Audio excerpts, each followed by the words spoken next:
सुप्रिया, शुरुआत आपसे कर रही हूं। भगदड़ इतनी क्यों है कांग्रेस में? इस बात पर पार्टी के भीतर कोई इंट्रोस्पेक्शन है क्या?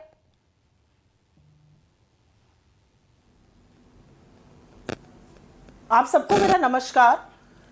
मेरा अपना मानना है कि इस समय विपक्ष की राजनीति करना बड़ा मुश्किल है, और इसलिए मुश्किल है क्योंकि अगर आप विपक्ष में हैं और सरकार से सवाल पूछते हैं तो आपके खिलाफ लांछन लगाए जाएंगे, आपके खिलाफ दुष्प्रचार किया जाएगा, सब कुछ नहीं होगा तो आपको प्रलोभन दिया जाएगा, उससे भी बात नहीं बनेगी तो आपके पास ईडी, सीबीआई, इनकम टैक्स, कभी सच कभी झूठ केसेस में लगा दी जाएगी। तो अगर आपके अंदर कलेजा है, अगर आपके अंदर हौसला है तो आप लड़ेंगे, नहीं तो अगर आप आइडियोलॉजिकल समरसॉल्ट मारकर कांग्रेस से बीजेपी में जा सकते हैं तो मेरा अपना मानना है कल नहीं आज चले जाइए। इसलिए चले जाइए क्योंकि यहां पर डरपोक होकर, यहां पर दबकर, यहां पर संशय में राजनीति नहीं की जा सकती। अब यह आमने सामने की लड़ाई है और इस आमने सामने की लड़ाई के लिए हौसला चाहिए, पहली चीज। दूसरी चीज, ये नैरेटिव बनाने का भी एक तरीका होता है। भारतीय जनता पार्टी ने, और क्या ट्रिगर है इसका, उस पर मैं बिल्कुल खुलकर बोल देती हूं। हमारे 3 सांसद कर्नाटका में चुने गए, उनको पहले तो मेरी बधाई। लेकिन हिमाचल में क्या हुआ? हिमाचल में हमारे कैंडिडेट अभिषेक मनु सिंघवी जी चुनाव हार गए। इसलिए हार गए क्योंकि क्रॉस वोटिंग हो गई। यहां पर मैं एक चीज कहना चाहती हूं, और यही भारतीय जनता पार्टी की असलियत है। उन्होंने क्यों 25 सिर्फ उम्मीदवार होते हुए उस पार्टी के खिलाफ कैंडिडेट द्वारा, जिसके पास 43 थे, उनके पास हमेशा से एक प्लान था। हम कहां पर गलत थे मैं आपको बताती हूं। हम गलत थे कि हमको लगा कि वो इस हद तक नहीं गिर सकते हैं, वो ऐसा नहीं कर पाएंगे। वो हमारी गलती थी। सामने वाले के गिरने की कोई हद नहीं है। सामने वाले ने कोई भी मान्यता, कोई भी मर्यादा, कोई भी नियम, कोई भी कानून, कोई भी लोकतंत्र की परिभाषा ताक पर रखकर। सुप्रिया जी, मैं इस पर आऊंगी कि भाई आपको ये अंदाजा नहीं था कि लड़ाई कितनी मुश्किल है। गोवा के बाद, अरुणाचल प्रदेश के बाद, कर्नाटका के बाद, मध्य प्रदेश के बाद। अगर आप जैसी राष्ट्रीय प्रवक्ता ये कह रही है कि कांग्रेस को ये अंदाजा नहीं था, तो ये भी चूक हुई क्या पार्टी से कि अंदाजा नहीं था?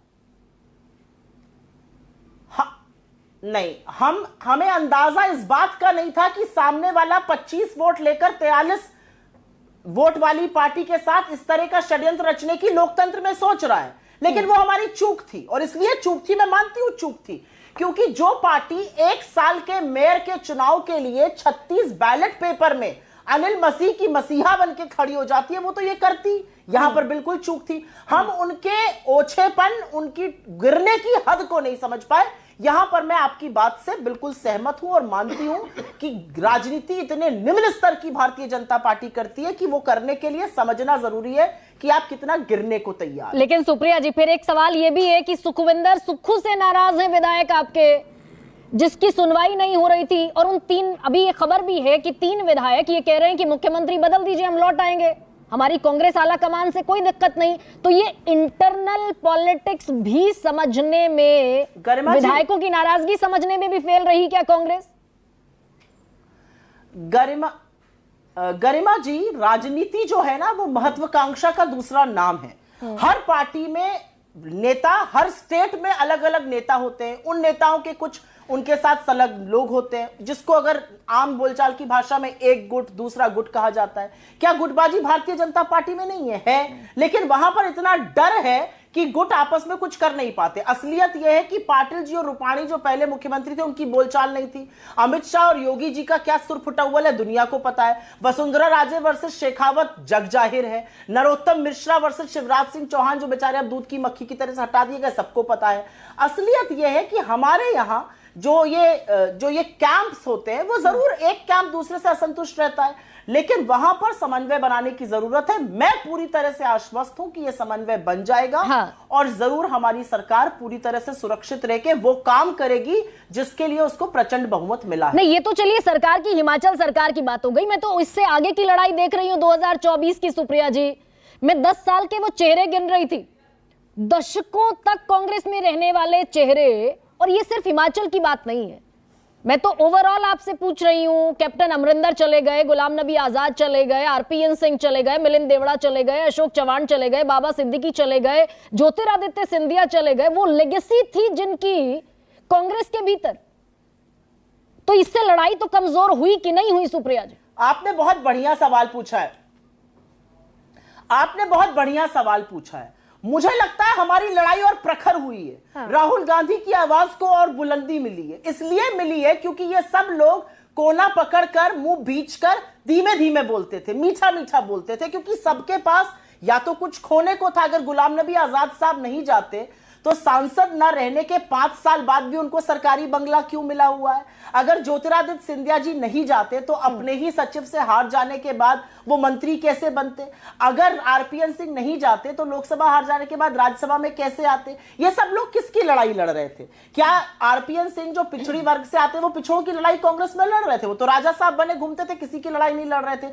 यही हाल अमरिंदर सिंह जी का था। आप अपने फार्म से सरकार चला रहे थे, जब आपको लोगों ने और एमएलए ने जवाबदेह बनाना चाहा तो आपने भाजपा का दामन थाम लिया। अगर मैं फिर से वही बात कहूंगी, आज की तारीख में अगर कोई कांग्रेस छोड़कर भाजपा में जा सकता है, क्योंकि हमारी विचारधारा में जमीन आसमान का, रात दिन का अंतर है, तो वो कभी कांग्रेस का शायद था ही नहीं। लेकिन सुप्रिया जी एक सेकंड, आप कहते हैं कि बीजेपी ऑपरेशन लोटस करती है, सीबीआई का, ईडी का, छोटा सा इंटरवेंशन ले लीजिए। ऑपरेशन लोटस करती है BJP, CBI, ED, income tax और जाने क्या क्या आप सब एक सिरा पकड़कर चलते हैं। लेकिन बहुत सारे ऐसे नेता हैं जो बीजेपी में नहीं गए। मैं सुष्मिता देव का जिक्र करूंगी, मिलिंद देवड़ा तो अभी हाल ही में छोड़कर गए, शिवसेना गए, वो बीजेपी गए भी नहीं। क्योंकि बीजेपी में जगह नहीं थी उनके लिए। बंबई में उनकी जगह शिवसेना में थी, बीजेपी उनको राज्यसभा नहीं दे रही थी, शिवसेना नहीं, कांग्रेस में क्यों लोग जगह नहीं देख रहे हैं अपनी? मैं तो मिलिंद मेरे बहुत अच्छे, मैं बोल रही हूं, मिलिंद मेरे बहुत अच्छे मित्रों में से एक है, और उस डिस्क्लेमर के साथ मैं कह रही हूं, मिलिंद ने पिछले 10 सालों में सरकार के खिलाफ कौन सा मोर्चा खोला?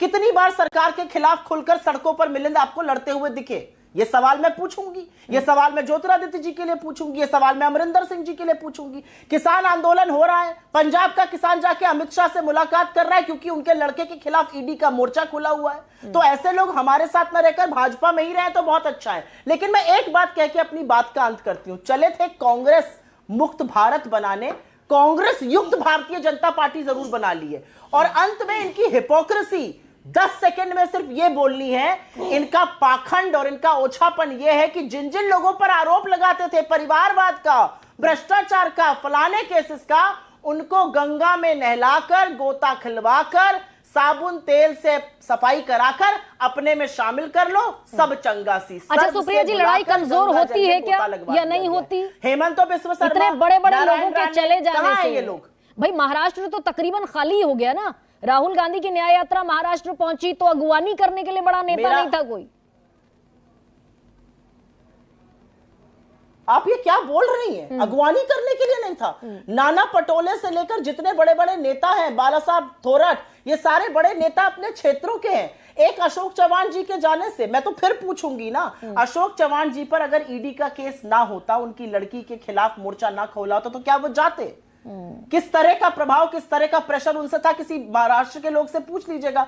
मैं फिर से कहूंगी, ऐसे लोगों के जाने से जो सैद्धांतिक रूप से कहीं ना कहीं कॉम्प्रोमाइज हैं, हमारी लड़ाई और प्रखर और मजबूत होती है। वो लड़ाई पिछड़ों की, आदिवासियों की, दलितों की, शोषितों की, युवाओं की, बेरोजगारों की, महिलाओं की लड़ाई है। उसमें कोई नेता रहे या जाए, मुझे लगता है लड़ाई जो है वो उन लोगों के द्वारा लड़ी जाती है जो आपकी विचारधारा में 100% यकीन करते हैं। तो लड़ाई प्रखर हुई है, से बुदबुदा लड़ाई प्रखर हुई है, चला जाना ठीक है ना, ये मान लें कि लड़ाई प्रखर हुई है। मनोज सिंह